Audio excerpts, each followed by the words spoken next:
सौतेली माँ को खेत में बुलाकर शाम को 6 बजे तक।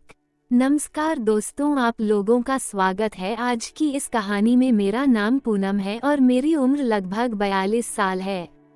मेरे घर में मैं और मेरी सास रहते हैं। मेरे घर के बगल में एक छोटा सा परिवार रहता है जिसमें एक लड़का भी रहता है। जो भी काम होता है उसे लड़के से मैं करवा लेती थी क्योंकि मेरे पति दिल्ली में एक सरकारी नौकरी करते हैं। एक दिन मेरी सास कहीं गई हुई थी। उसी रात मैं अपने घर पर अकेली ही थी। मैंने उस लड़के से बोला कि आज मेरे घर पर कोई नहीं है, आज मेरे साथ तुम मेरे घर पर रह लोगे क्या? तभी वह कुछ बोलता है कि मैं अपनी मम्मी से पूछकर आपको बताता हूँ। तभी कुछ देर बाद वह मेरे घर पर आता है और बोलता है कि ठीक है, मैं आपके साथ आज आपके घर पर रह लूँगा।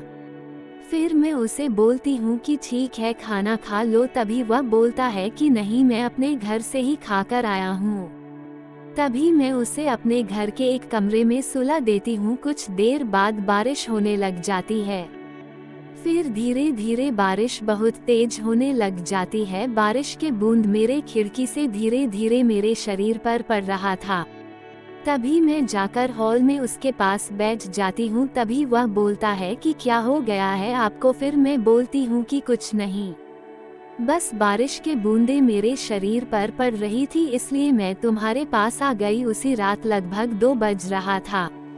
तभी मैं उसे बोलती हूँ कि मैं तुम्हारे पास ही सो जाती हूँ। तो वो बोलता है कि ठीक है, आप सो जाइए। फिर मैं उसके पास सो जाती हूँ। फिर वो अपने धीरे धीरे हाथ मेरे शरीर पर रखने लग जाता है। ये सब दिखने के बाद मेरी तो काम करने की इच्छा बहुत ज़्यादा करने लगी। मैं उसे बोलती हूँ कि अरे बेटा, ये तू क्या कर रहा है? तभी वह बोलता है कि मैं कुछ नहीं कर रहा हूँ। तभी कुछ देर बाद सुबह हो जाती है।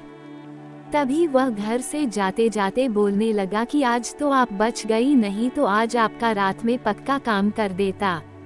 मैं बोली कि ठीक है, कभी और दिन आना। फिर मैं अपना घर का काम करने लग जाती हूँ। आने के लिए जा ही रही थी तभी वह मेरे पास आकर बोलता है कि आप क्या कर रही हो? मैं बोली कि मैं नहाने के लिए जा रही हूँ।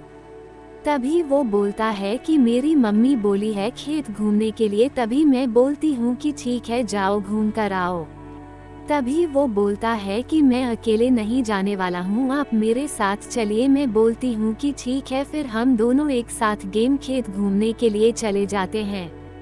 खेत में पहुँचते ही वह बोलता है कि मेरा तो कई दिनों से काम करने का आपके साथ बहुत ज़्यादा मन कर रहा था, लेकिन आज तो मौका मिल ही गया। मैं बोली कि मैं तुम्हारी माँ लगती हूँ। तभी वो बोलता है कि आप मेरी असली वाली माँ थोड़ी ना हो, आप तो मेरे सौतेली माँ हो। मैं तो आपके साथ अब काम कर सकता हूँ, कोई बात नहीं होगा। ये सब सुनकर मैं दंग रह गई।